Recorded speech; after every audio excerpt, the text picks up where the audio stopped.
જય સ્વામિનારાયણ વિદ્યાર્થી મિત્રો, ધોરણ 7 આજે આપણું પ્રથમ લેક્ચર છે અને વિષય છે ગણિત.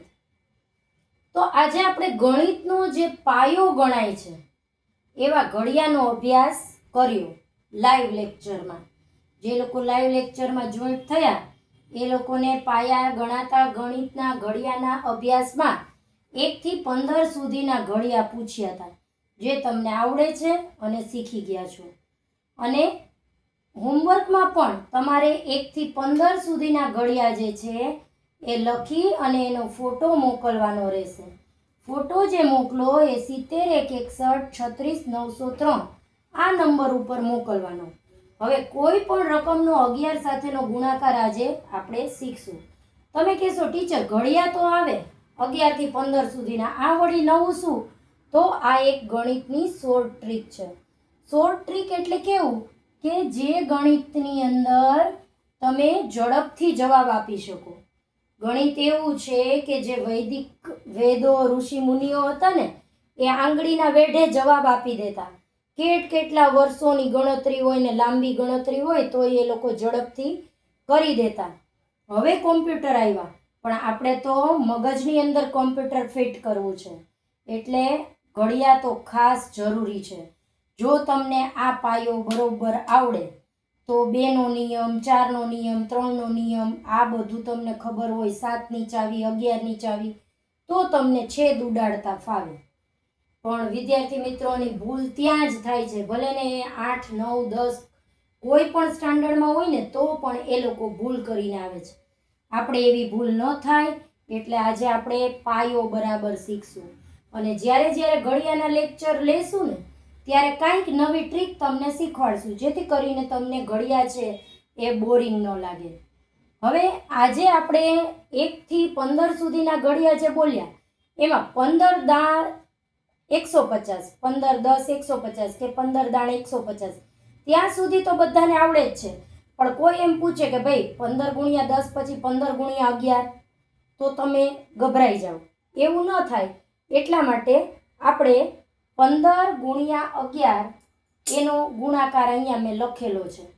તો એમાં 15 એટલે 1 અને 5 ને છૂટા પાડી દેવાના અને વચ્ચે એનો ટોટલ લખવાનો. 5 ને 1 6. પછી 11 ગુણ્યા 23 કોઈ પણ રકમ તમે લઈ શકો. 11 ગુણ્યા 11 થી લઈ અને 11 ગુણ્યા 99 સુધી કોઈ પણ રકમ લઈ શકો. અત્યારે મેં તમને 2 ડિજિટ જ શીખવાડ્યા. તો 11 ગુણ્યા 15 એમાં 1 અને 5 ને છૂટા પાડવાના. 5 ને 1 6. 11 ગુણ્યા 23 2 અને 3 ને છૂટા પાડો, વચ્ચે આવે 5. 11 ગુણ્યા 45 4 ને 5 9. 11 ગુણ્યા 72 તો 7 ને 2 9. 11 ગુણ્યા 81 તો 8 ને 1 9. શું કર્યું આપણે? તો કે એકમ અને દશકનો 11 સાથે ગુણાકાર હોય એટલે 11 સિવાયના જે 2 આંકડા છે એ બેયને આપણે છૂટા પાડી દઈએ. 1 અને 5 ને છૂટા પાડ્યા એકમ અને દશકને, વચ્ચે એનો સરવાળો લખ્યો. 2 અને 3 ને છૂટા પાડ્યા, વચ્ચે એનો સરવાળો લખ્યો. જુઓ કેટલું ઈઝી થઈ ગયું. 11 ગુણ્યા 15 165, 11 ગુણ્યા 23 253, 11 ગુણ્યા 45 495, 11 ગુણ્યા 72 792, 11 ગુણ્યા 81 891. કેટલું સરળતાથી આપણને આવડી ગયું. હવે આ સિવાય કોઈ પૂછે 11 ગુણ્યા 33 તો હું તો કહી દઉં 363. 11 ગુણ્યા 44 હું કહી દઉં 484. અરે કોઈ નાની રકમ નહીં, મોટી રકમ હોય તો પણ આપણને આવડી જાય.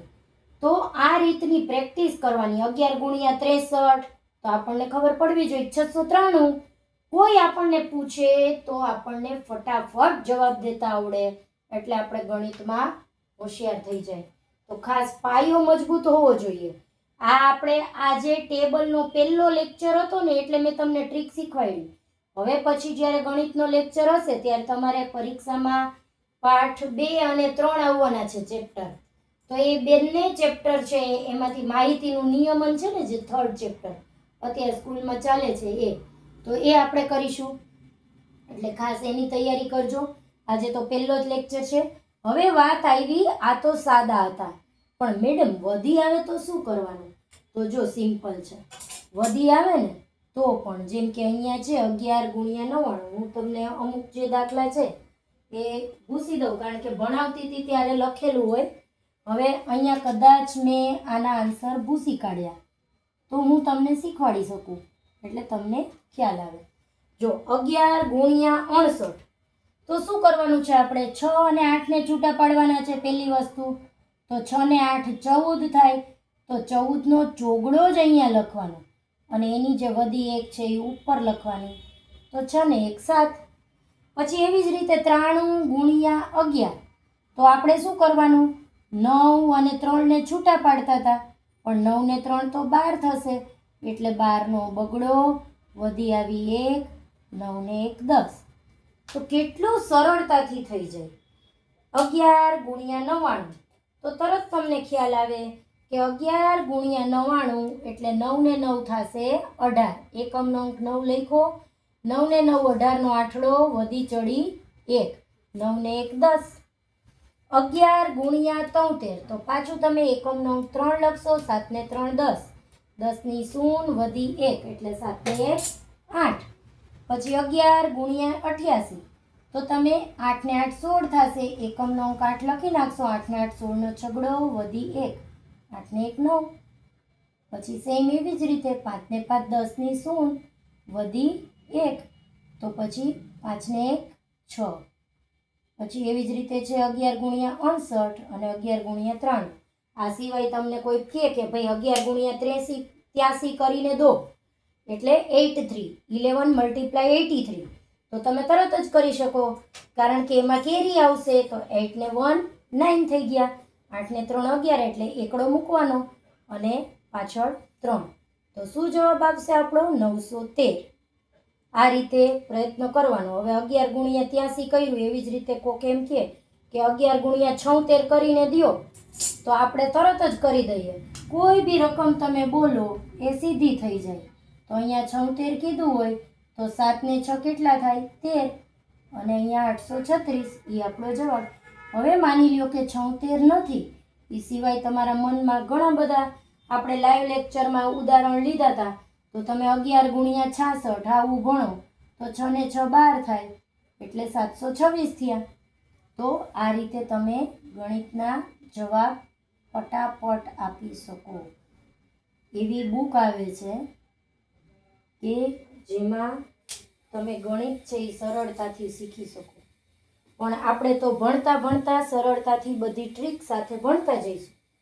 તો આજે જે વર્ક કર્યું આપણે ક્લાસ વર્ક એ લાઈવ લેક્ચરમાં થઈ ગયું. અત્યારે મેં તમને એનો ડેમો લેક્ચર શોર્ટમાં સમજાવી દીધો. આવતીકાલે તમારે હોમવર્કમાં 1 થી 15ના ઘડિયાની પરીક્ષા છે. એમાં હું આડાઅવળા પૂછી શકું કે 13 ચોક કેટલા થાય, 14 ચોક કેટલા થાય, 6 નવા કેટલા થાય, 16 છક કેટલા થાય. કારણ કે 1 થી 15ના ઘડિયા તો આવડે જ છે, પણ આપણે 16નો ઘડિયો 5 વખત જો લખીએ અને બોલીએ તો આવડી જાય. તો 16ના ઘડિયામાંથી પણ પૂછી શકું.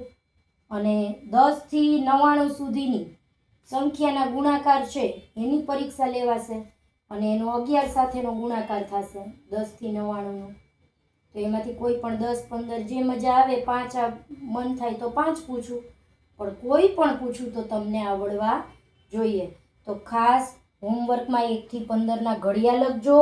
થઈ શકે તો 16નો ઘડિયો કરજો, ના થાય તો કંઈ વાંધો નહીં.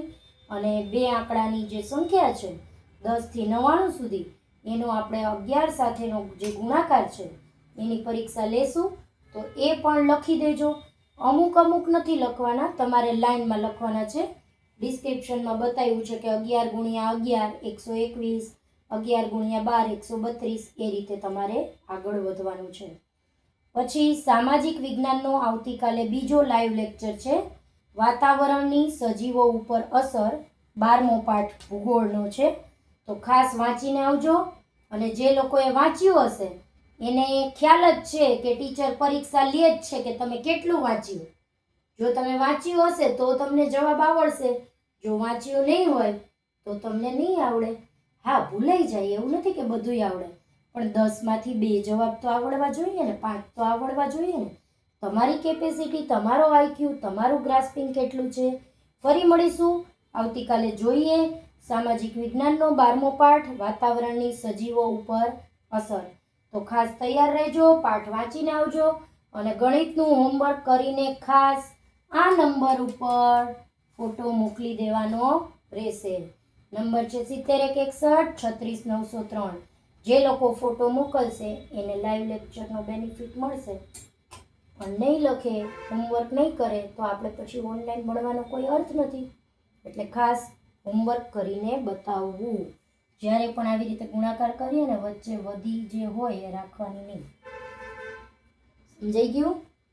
આજુબાજુ 2 રકમ છૂટી પાડી એનો સરવાળો કરવાનો. સાદો સરવાળો છે, 1 થી 9 જવાબ આવે તો તમે વચ્ચે મૂકી દો.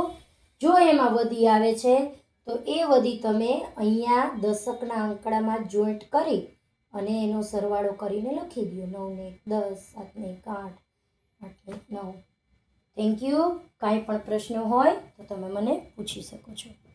બાય. જય સ્વામિનારાયણ. આવજો. ફરી મળીશું વૈશાલી ત્રિવેદી સાથે.